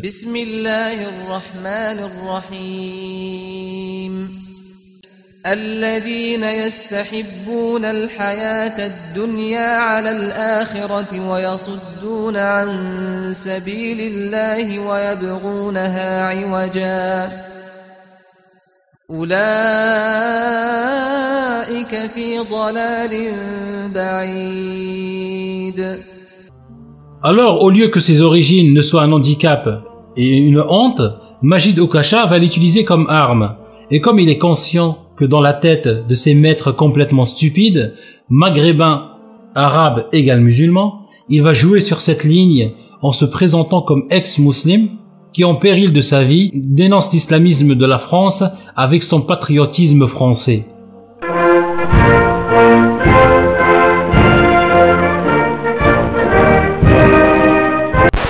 Et bien sûr, vers qui se tourner pour se lancer? Vers Jean le Rabbin, le haineux de première classe, le sioniste islamophobe qui a quitté la France parce qu'il dit qu'il y a trop de musulmans. Bien sûr, la logique des choses, c'est de faire l'éloge d'Israël, l'État sioniste, l'État terroriste et apartheid. Il multiplie les courbettes pour prouver son dévouement le plus total. Malheureusement pour lui, les fils de l'islam sont là pour barrer sa route et exposer ses mensonges. Je lui ai envoyé plusieurs invitations par l'intermédiaire des frères et sœurs pour débattre avec moi sur le Paltalk. Le résultat des courses, il a refusé, il ne s'est pas contenté de refuser, mais il a systématiquement bloqué les personnes. Il m'a bloqué partout sans même que je lui envoie un seul message. Il a bloqué un compte Twitter qui porte comme pseudo Anti-Shubouhat en croyant que c'était le mien, alors qu'il ne l'est pas. C'est un frère qui l'a créé pour partager mes vidéos. Le frère Karim aussi lui a proposé un débat et il a encore refusé. Et la blague, c'est qu'il veut débattre par Twitter, avec un maximum de 100 caractères par message. Il croit qu'on va débattre de la meilleure glace ou quoi? Ce qui prouve son ridicule et le peu de sérieux. Surtout son incapacité à défendre son torchon qui appelle livre devant les musulmans. il a prétexté être menacé. Bien sûr, c'est devenu une mode de se dire le hadith. On a trouvé 4 autres dogmes sur lesquels les musulmans sont d'accord. Comment ça se fait que les musulmans, quand ils prient, on dirait un seul homme? Pour des personnes qui ne sont d'accord sur rien d'autre que l'attestation de foi, c'est quand même énorme. Comment ça se fait que les musulmans sont tous d'accord sur le nombre de la prière, sur le rituel du Hajj, sur le Coran? Et les exemples ne manquent pas. Un autre exemple de son ignorance, il dit à la page 13, « Et à quel moment le message coranique parachevant les prophéties d'Allah évoque-t-il l'idée que posséder la vie d'un être humain serait un comportement blâmable ?» Subhanallah, je croyais que Majid Okasha étudiait les hadiths et le Coran. Il n'a pas vu ce hadith-là? Hadith Qudsi, numéro 21, d'après Abu Huraira, radiyallahu anhu, le prophète sallallahu alayhi wa sallam a dit, je cite, « Dieu Tout-Puissant a dit, je serai l'adversaire de 3 hommes le jour du jugement. Un homme qui jure par moi et brise son serment, un homme qui a vendu un homme libre et en a consommé le profit, et un homme qui a employé un ouvrier et a exigé son dû en totalité et ne l'a pas payé de son travail. » Ici, la deuxième catégorie d'hommes, un homme qui a asservi un autre homme en esclave et l'a vendu, rapporté par Al-Bukhari, par Ibn Majah et Ahmed bin Hanbal.